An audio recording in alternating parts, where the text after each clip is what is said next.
Alhamdulillah, alhamdulillahi rabbil alamin. Ashhadu an la ilaha illallahul malikul haqqul mubin. Wa ashhadu anna Muhammadan abduhu wa rasuluhul mab'usu rahmatan lil alamin.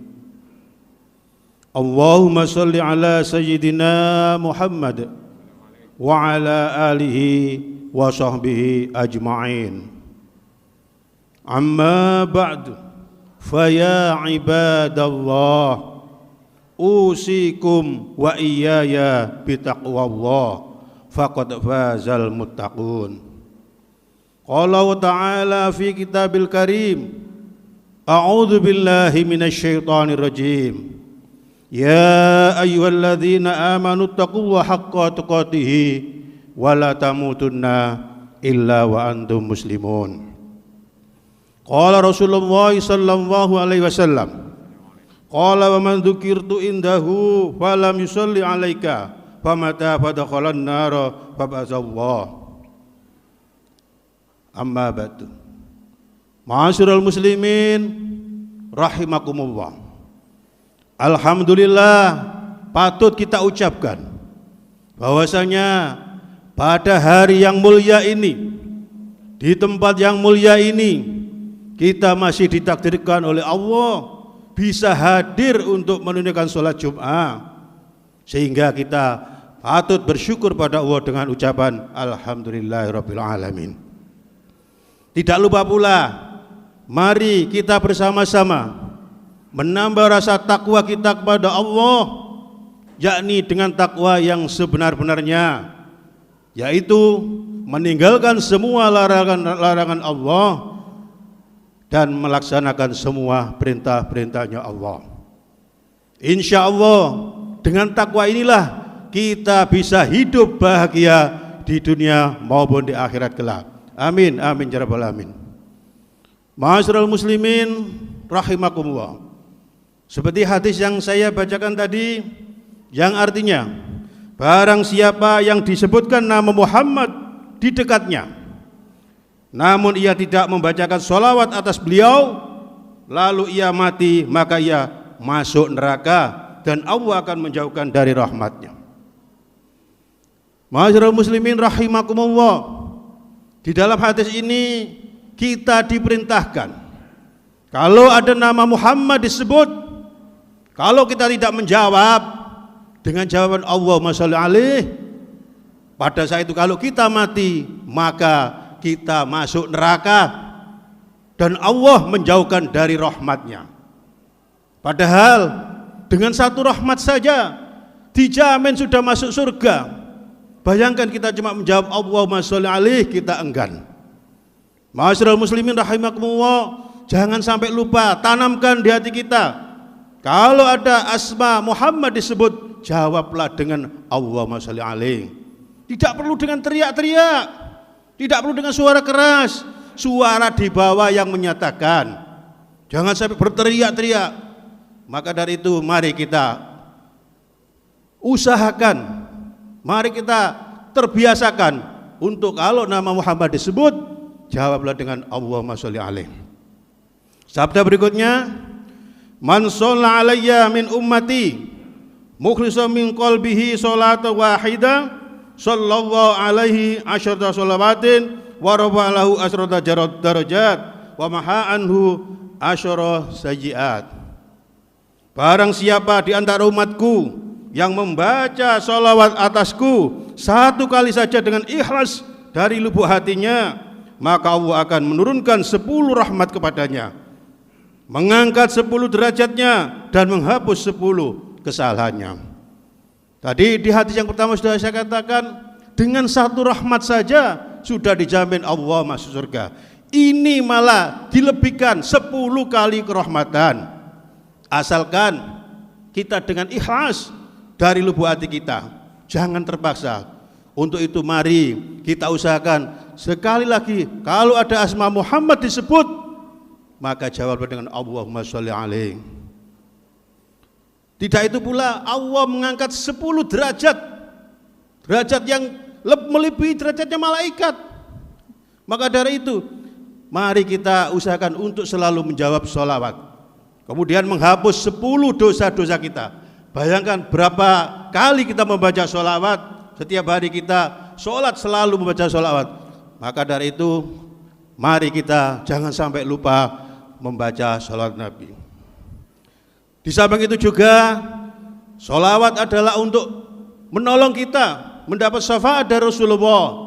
Juga kita juga minta pertolongan kepada Allah dengan membaca Al-Quran supaya nanti kita dibela oleh Al-Quran.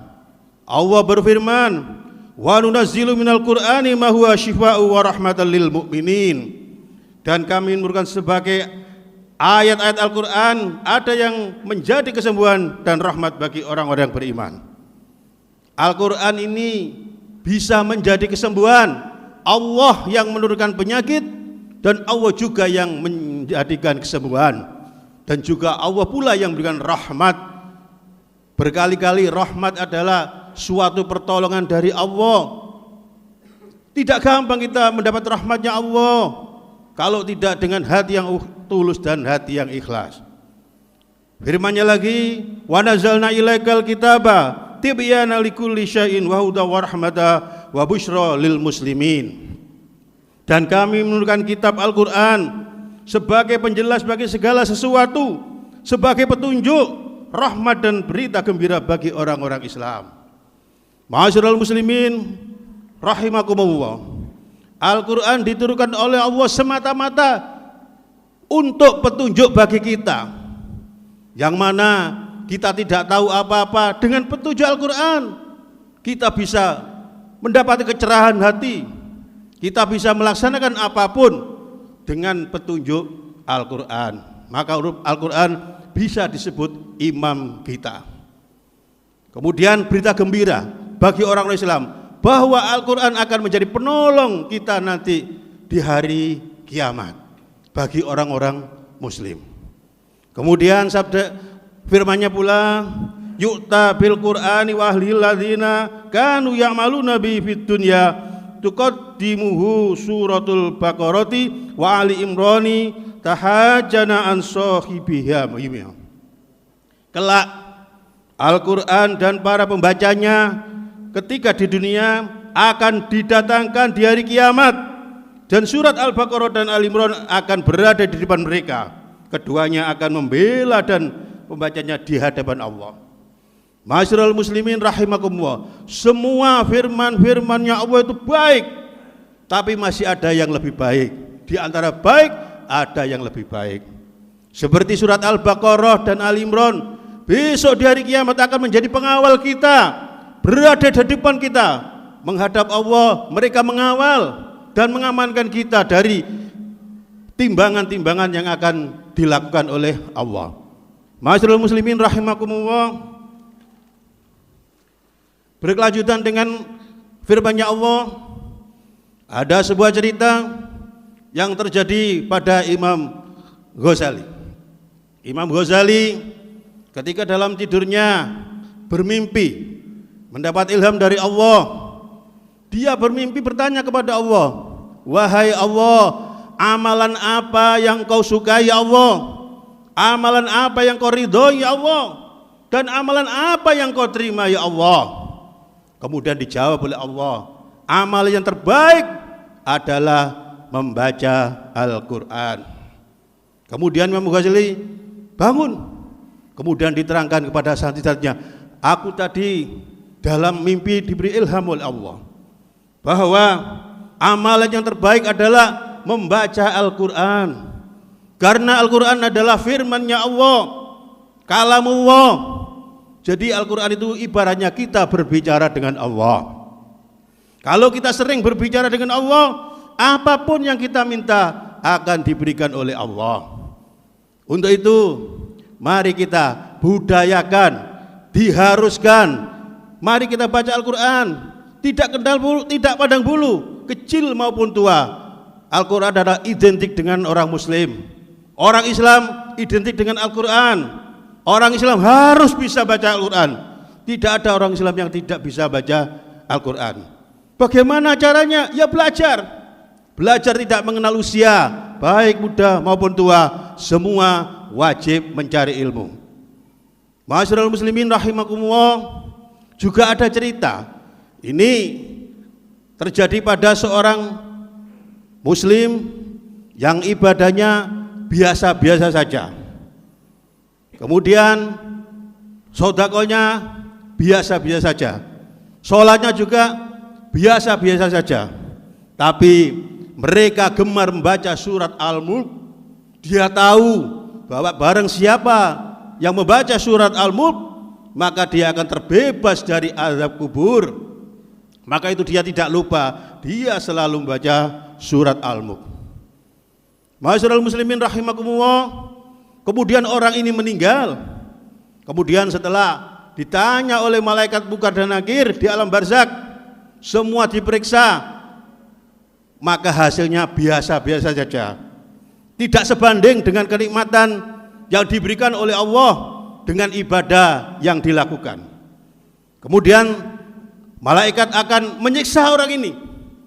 Kemudian sebelum disiksa ada pembela datang, yaitu surat Al-Mulk. Wahai malaikat, kenapa orang yang mau siksa? Dijawab karena ibadahnya masih kurang. Kemudian Al-Mulk berkata, kalau kau menyiksa orang ini, berarti kamu juga menyiksa aku. Karena aku adalah ayat-ayatnya Allah, aku adalah surat Al-Mulk. Maka dari itu kalau kamu menyiksa orang ini, berarti juga menyiksa saya, karena saya ada di dalamnya. Kemudian malaikat matur kepada Allah, menghadap Allah, ya Allah, orang ini setelah aku periksa, aku tanyai, amalnya biasa saja, tidak lebih, maka dia wajib aku siksa. Namun ada pembela yang menghalang-halangi saya untuk menyiksa orang ini. Siapa? Adalah ayat-ayat firman Allah. Kemudian Allah berkata, wahai malaikatku, bebaskan orang ini dari siksa atau azab kubur. Untuk itu, dengan membaca surat Al-Mulk, kita sudah terbebas dari siksa kubur atau azab kubur.